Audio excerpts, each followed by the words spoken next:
Oi, quinto ano, como todos estão? Vamos para mais uma aula, não é isso? Hoje sextou. Vejamos.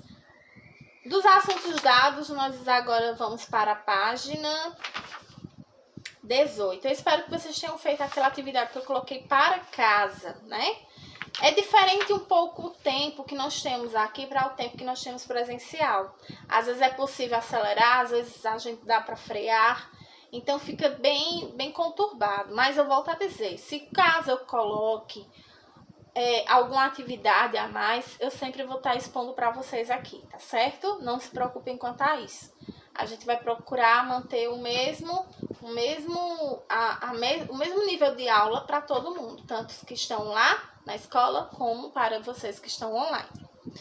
Vejamos, hoje nós vamos para a página 18, onde fala-se sobre cidades brasileiras. Olha, aqui, cidades brasileiras, né? E o que é que precisamos saber sobre esse assunto? Vejam, a gente falou sobre êxodo, sobre migrações, não é isso? E aqui está mais ou menos dando uma explicada, minuciando algumas cidades que, enfim, passaram por essa variante, né? O que precisamos entender é que o resultado desses moradores, dessa migração, mesmo sendo interna, do país, dentro do próprio país, saindo de algumas regiões para dentro do país, houve o quê? Houve o crescimento de algumas cidades, se desenvolveram algumas cidades. Entre essas cidades que se desenvolveram, houve uma quantidade maior de habitantes. Não que aumentou a população brasileira, não é isso. A população brasileira, na época, ela continuou com o mesmo número de habitantes. O que acontece foi a migração de regiões, né, como por exemplo o Nordeste, que aqui nós citamos, pessoas que moravam no Nordeste e que migraram para o interior, não é isso?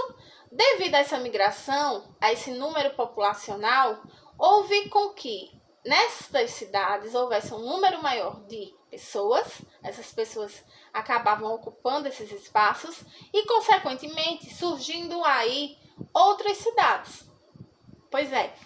Então, assim, a quantidade de cidades no território brasileiro, que foi algo que veio a surgir na época, por exemplo, nós temos aqui uma média, né, que o próprio livro nos diz. No ano de 1940, cidade com 100 mil habitantes, no mínimo 10 cidades. Entendem? 100 mil habitantes para 10 cidades. É isso que ele quer dizer.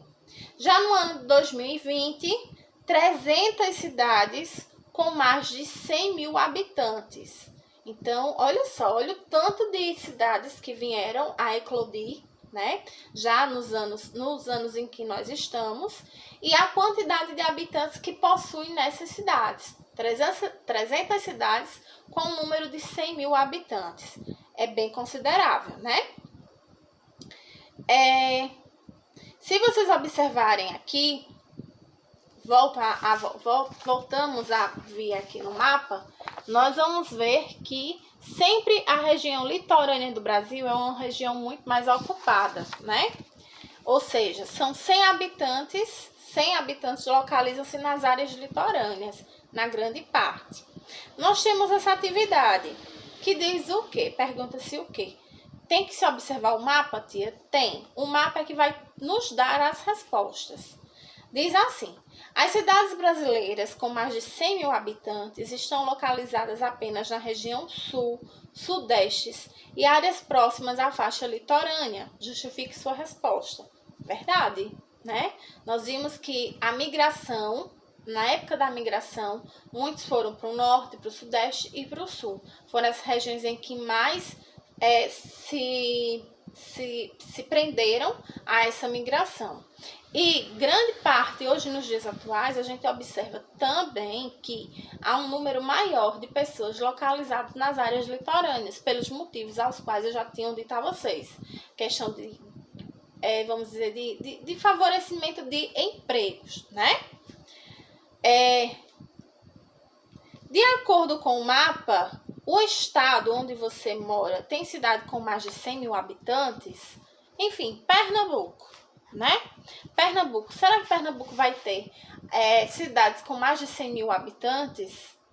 Se houver, na grande maioria, se houver não, que vai haver, vai ser na região mais litorânea. Nós estamos falando aqui do Recife, por exemplo, né? As buscas pela qualidade melhor de vida. Então, a cidade que mais teria, a capital que mais teria essa quantidade de habitantes, provavelmente será Recife. Já aqui na página 19, né? Diz assim: existem diversos aspectos que diferenciam as cidades brasileiras umas das outras, principalmente em relação às atividades econômicas desenvolvidas e ao número total de seus habitantes. Verdade. O IBGE, por exemplo, classifica, né, essas cidades como sendo grandes, pequenas e médias, de acordo com a quantidade de habitantes que existem nelas. Por exemplo, pequenas, 100 mil habitantes, é o mínimo. Média, de 100 mil a 500 mil. E grandes, de 500 mil e assim vai por diante, certo? Então, esses são os números que o IBGE classifica como grande, média e pequena, as cidades. Aí nós temos aqui alguns exemplos. Temos as fotografias dessas cidades e temos as informações. A cidade de Ilha Solteira, no estado de São Paulo, retrata na imagem de 2013, tem população aproximadamente de 25 mil habitantes. Ou seja, essa cidade vai ser considerada pequena, não é isso? Já a cidade de Maringá, no estado do Paraná, retrata na imagem de 2019 uma população aproximadamente de 357. Ela já está no porte médio. E por fim, a cidade de Manaus, capital do estado de Amazonas, tem uma população de aproximadamente 1 milhão a 800 mil habitantes. Gente, é muita gente. Então, ela é considerada uma cidade grande, de porte grande. Aí diz o seguinte, aqui na última pergunta: igual ou diferente? De acordo com o que você observou nas imagens acima, essas cidades são iguais ou diferentes? Justifique suas respostas. Então, eu vou deixar para que vocês pensem, analisem e possam responder ela de forma coerente, tá bom? E de acordo com o que nós vimos.